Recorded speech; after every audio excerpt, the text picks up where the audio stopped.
Hey y'all, I'm not gonna be on here long, but I had to come ask this question because I was watching another video um of Candace Owens, an interview that she did with someone, and I'm not gonna come on camera, y'all, because I'm almost asleep. But I was, I'll tell you what video she had that came on, and it took me down a rabbit hole. So let me pull this up. Let me pull this video up that I was watching. So she did a video with Myron Gaines, and this is how I started down this rabbit hole. So I only made it through about three-fourths of the interview. And the first thing she was talking about that kind of made me think is her inability to see who Cheetolini is. She can come all the way up to the front door, but she can't turn the knob and open the door. And what I mean by that is she can see PDF file behavior in high offices, but she just cannot bring her brain to accept or even think that his name is in those files. Okay. Another thing, she was talking about her two books, and basically, she was talking about how feminism is a lie. And here's what she was talking about: how young women have been lied to and told that they should seek a career, they shouldn't seek to settle down and get married, that their body is their biological clock ticking tells them that they don't have um, the same parallels as men. And here's the thing, Candace, I hope George never divorces you, because you will become a single mother if he doesn't take the children, because his family has all the money, you don't. And second thing is, if you're allowed to keep your children, I pray this never befalls her, because it's going to be a real bad eye opener. Women, okay, let me use it like this. I grew up a tomboy. I had siblings, but I wasn't raised with them. Tomboy, played basketball, volleyball, all the things. But I always knew that I wanted to be a mother. So, got grown, met a fellow, and we had two kids. 10 years after my first divorce, I was bitter and angry. Not because he left me, but because I left him. I was angry and bitter because I became a statistic. I became a single mother. And there's a lot riding on a system that's made for two people instead of one.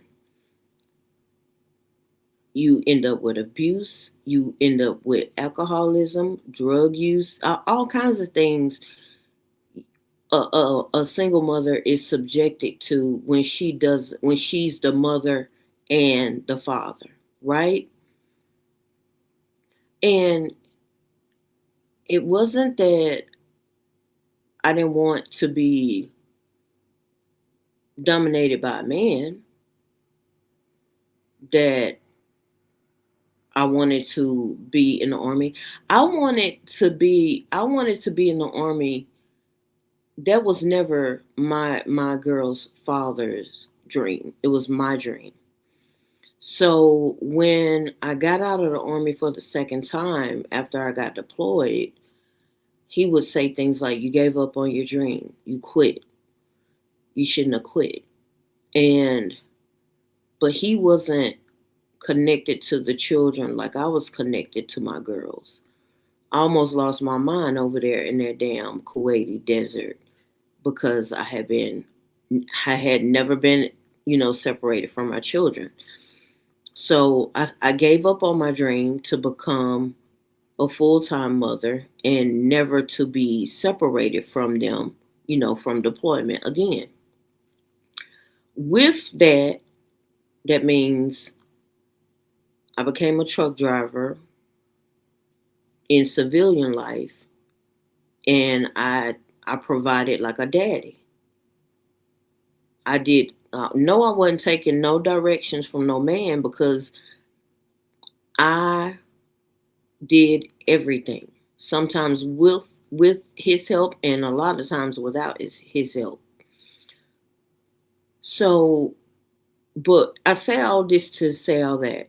I was raised by a man, and I still had that internal calling. Yes, I wanted to be a mother, but I also wanted to be a soldier.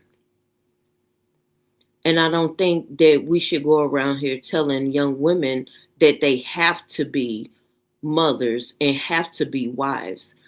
Young men are not raised to be fathers. That's why a lot of them don't know how to be fathers, or they don't know how to be husbands because they're not raised to be husbands. They're raised to go out and sow their royal oats. Women, more times than none, are raised to be mothers, homekeepers. And so, tying this back to Candace, it's not woman's dream to be a mother, to be a wife. Let a woman have the same chances at life to experience life, because what ends up happening is when you're a woman and you have had a lot of children or had minimal children and you end up divorced, resentment bills, abuse bills, all of that stuff. A lot of things can happen to a woman that's shouldering mothership and fathership. You dig? You understand what I'm saying? Okay, so that's number one. That's one thing. Now here comes the title. Was Candace Owens, what was Candace to Charlie Kirk? A token Negro or a real friend? And the reason why I put selected that title is because what I couldn't make heads or tails of, I started watching Candace Owens, even though most people will say Candace Owens. A lot of black people don't like Candace.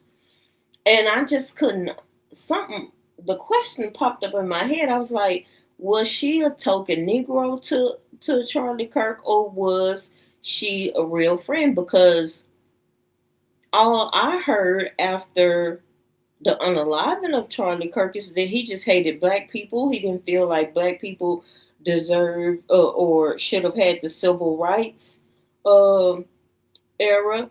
Um, what else was it? Him saying that if he was about to take a flight and he found out that the pilot was a black man, he wouldn't want to ride the plane. Several things he has said against the black community. And then after he's unalived, you see Candace Owens coming out grieving. I didn't even know their relationship until after he was assassinated, okay? And I was like, okay, she's got text messages. She's got videos. She plays. She's been fighting the good fight, trying to find out what happened to Charlie Kirk and who unalived him, who assassinated him, and all these things. And I'm like, she fights harder to find out the truth of what happened to Charlie Kirk than his own wife. So now you have, at first she wouldn't go against Erica Kirk, not at all. But now, every other live, she's digging in. She's digging in against TPUSA, TPS USA Faith, and Erica Kirk. She's taking this death harder than Erica Kirk. And I was like, now something is kind of different here. I was like, this is an oxymoron. He could not just dislike black folks and he got this black friend that he just hanging out listening to Kanye West with, going crisscrossing America, going here, going there, all of the things, right?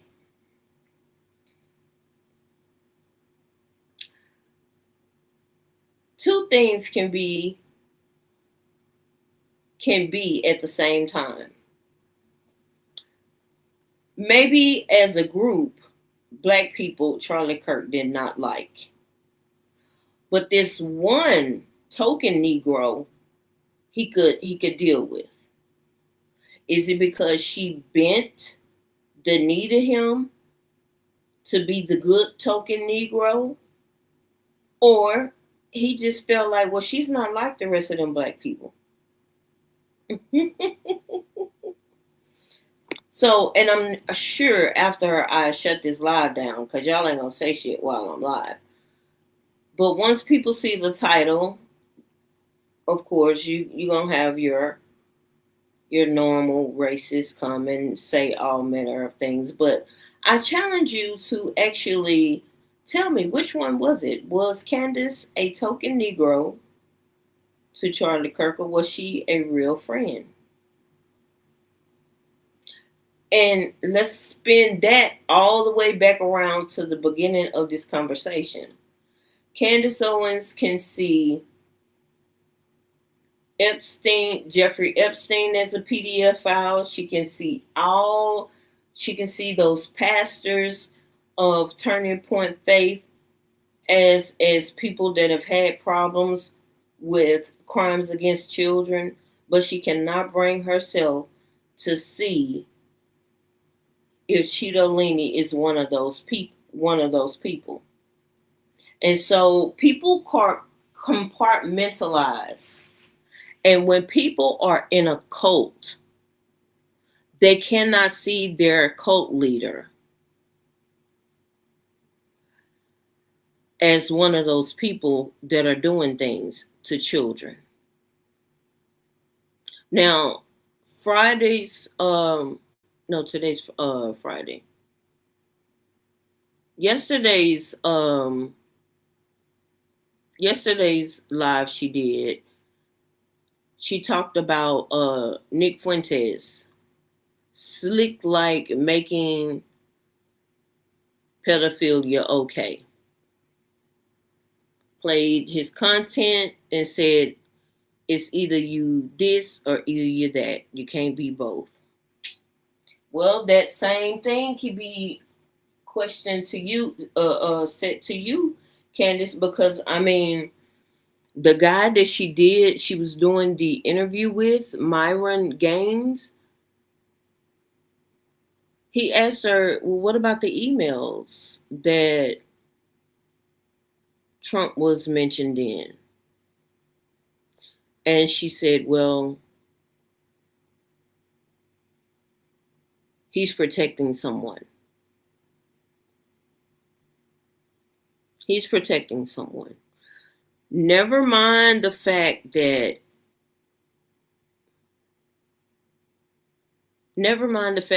E. Jean Carroll said that she was great. There have been many different people that have said he has violated them. There's a history there. of disrespecting and not caring about the sanctity or the sacredness of a woman from Cheeto leaning. You know what I'm saying? You did. But when people are in a cult, they cannot see it. Somebody that guy that's coming out now, Sasha Riley, you're not gonna see the right talking about Sasha Riley. They're not even going to investigate what he's been saying. And some people have looked him up and said he's been saying these things for years. Another thing, I'm off the Candace Owens and Charlie Kirk thing. Another thing, there was a woman, or there is a woman that I watched a video about. Let me see, can I find her? Give me just a second. Tara Palmieri. I watched a video of hers today. Trump's ex-fixer Michael Cohen says he knew nothing about Trump's relationship with Jeffrey Epstein or anything that Epstein did.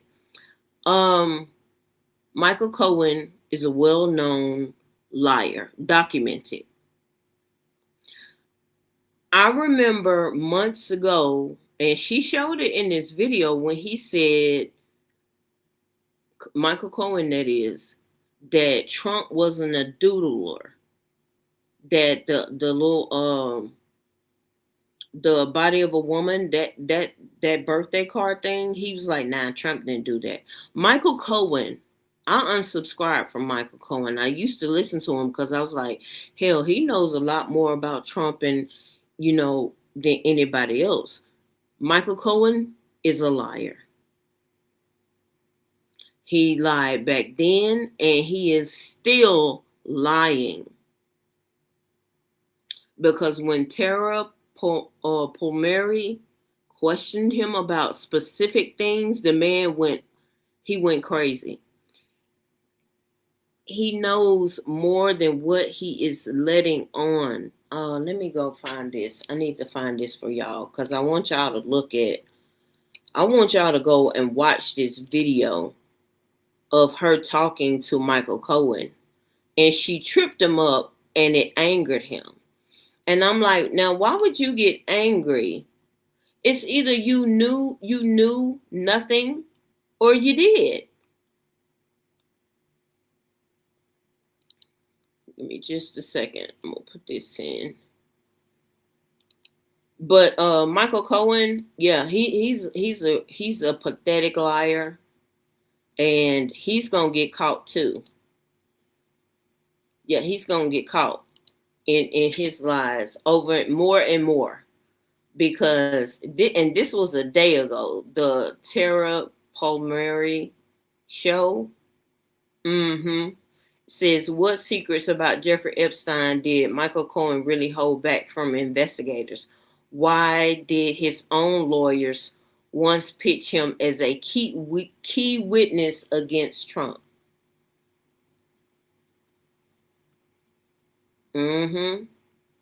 Oh, Michael Cohen. I wonder when the Midas Network and Ben Meiselas and the brothers, they're going to cut you a loose, Michael Cohen, once they find out, once the shit really does hit the fan. He's another sneaky one. A fixer, and the definition of a fixer, you know all the business, right? You know everything. You did it for over 10 years, and you mean to tell me, oh, but hold on. He did say, he did speak about this 13-year-old girl that Cheeto supposedly had out there to Lake Michigan. He did speak about that. So you knew about that and you ain't said nothing? So he does know about the pedophile ring. He knows about all the stuff. Why haven't you told it? Because he's afraid that he might end up like Jeffrey Epstein. So it is what it is. I just want to come and tell y'all what I was thinking about in the rabbit holes I went down today. Today is Friday. Um, we're moving. It's official. Everything came back today. Put down deposits. Starting the transfer of electric, renters insurance, all the things, child. And that's probably why I'm tired because I've been doing a lot today. But we will be moving at the end of February. Y'all stay blessed and stay safe. If you're not too ignorant, answer the question: what was Candace Owens to Charlie Kirk? A token Negro or a real friend? Because I mean, I really want to understand that relationship. Not because it means anything, but it's like an oxymoron. Y'all have a good evening.